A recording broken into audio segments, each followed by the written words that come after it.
जानकी को किसके सहारे छोड़ा? क्या तुम मेरी आज्ञा भी भूल गए? क्या करूं भ्राता जी, आपके चले जाने के पश्चात माता जी ने एक आवाज सुनी। कोई आपकी आवाज में मेरा नाम लेकर मुझे सहायता के लिए पुकार रहा था। क्या कहा? मेरी आवाज में? हाँ भ्राता जी, आपकी आवाज। मालूम होता है लक्ष्मण, वह कोई कपटी राक्षस था। यही मेरा भी विचार था प्रभु। मैंने माता जी को बहुत समझाया कि ये किसी धोखे की आवाज है, परंतु वह नहीं मानी और अनेकों प्रकार के निंदित आरोप मुझ पे लगाने पड़े, जिन्हें मैं सहन नहीं कर पड़ा और अंत में आपको ढूंढने वनों को चल दिया प्रभु। लक्ष्मण, तुम अवश्य धोखा खा गए।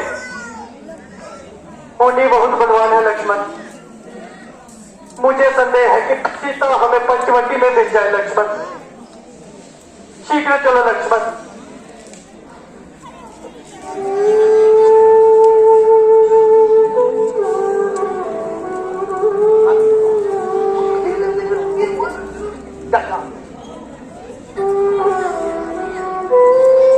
सीते, माता, सीते तुम कहाँ हो? सीते, लो देख लो, लक्ष्मण जानकी कुटिया में नहीं है। प्रभु, परंतु मैं तो इसी स्थान पर छोड़ के गया था।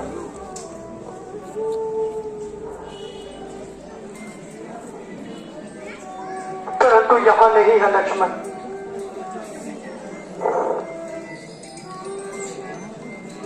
क्या बताऊं भ्राता जी, काल की गति कहीं नहीं जाती। लक्ष्मण मैं पहले ही जानता था कि राक्षस बहुत ही कपटी होते हैं। अक्सर पाते ही कुछ ना कुछ उंगरम मचा ही देते हैं। प्यारी सीते, तुम कहाँ हो? बोलो मेरी जीवन निधि, तुम कहाँ हो? इस भागे राम को अब अधिक ना तड़पाओ।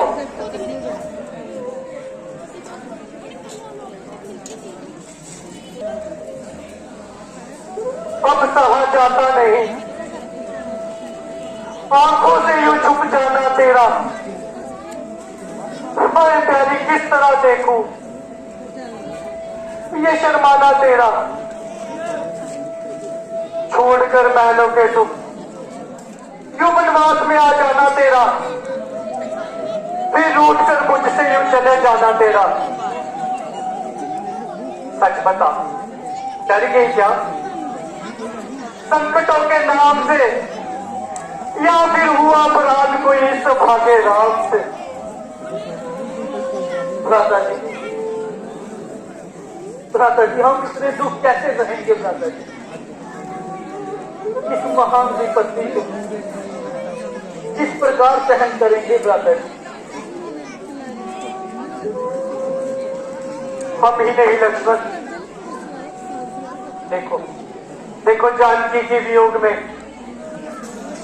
पंचवटी कैसे उदास हो रही है। मानो हर एक गली निराशा में प्राण हो रही है।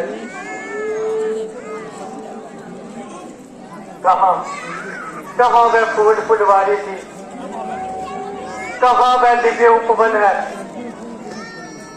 जहाँ फूला फाला घर था, आज उजड़ा हुआ चमन है। निसंदेह भ्राता जी,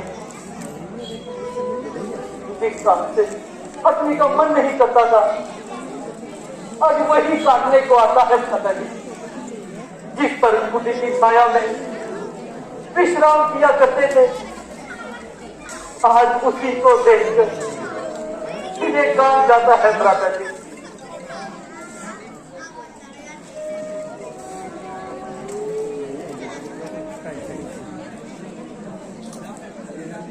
देखो लक्ष्मण, ये वृक्ष मुझे भूत बने डरा रहे हैं। जंगल के पक्षी मेरी हंसी उड़ा रहे हैं। मृगों से यार मुझे पागल समझते हैं। ऐसा प्रतीत होता है कि जैसे पंचवटी मुझे खाने को आ रही है लक्ष्मण। वो दुष्ट पंचवटी, तूने ऐसा क्रूर अपना अत्याचार अपनी आंखों से देखा, वो तेरा हृदय न फटा। बोल बोल क्यों है, बोलती क्यों नहीं? मेरे को खा लिया है या अपने पक्ष में छुपा लिया है? हे ऊंचे ऊंचे वृक्षों, तुम ही कुछ बता दो।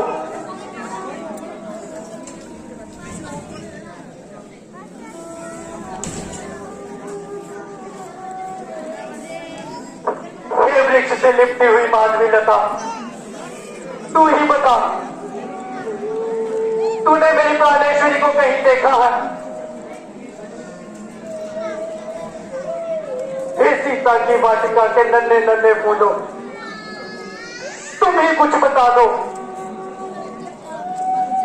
कि मेरी हृदय की स्वामिनी कहाँ है? हे आकाश में प्रकट करने वाले सूर्य देव, तुम ही कुछ बोलो।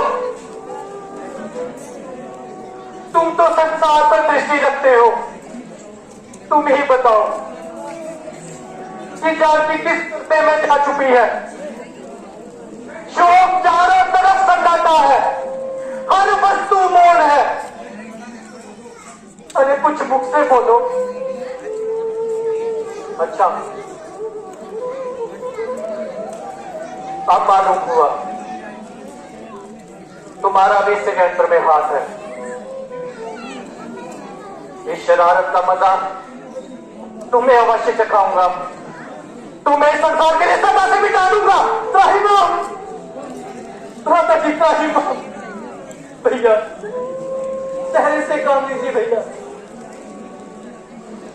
यदि आपकी यही दशा रही तो हम किस प्रकार माता को ढूंढेंगे भैया, किस प्रकार ढूंढेंगे?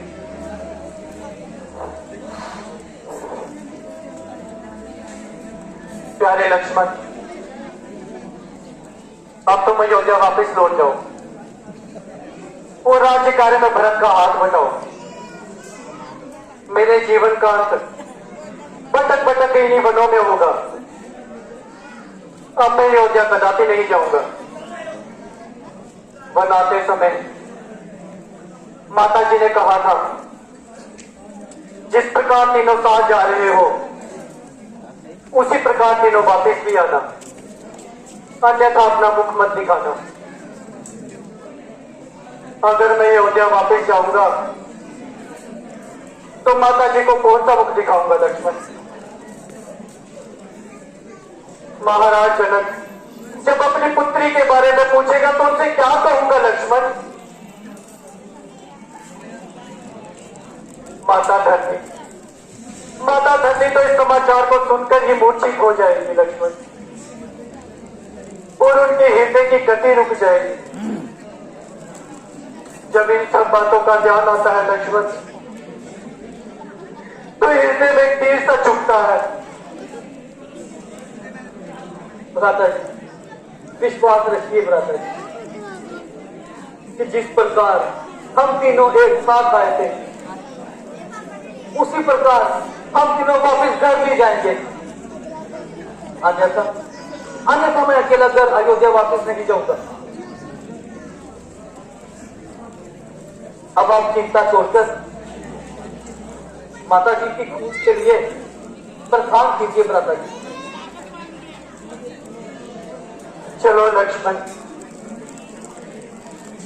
अब इस सूनी पंचवटी को देखने का जी नहीं कर रहा।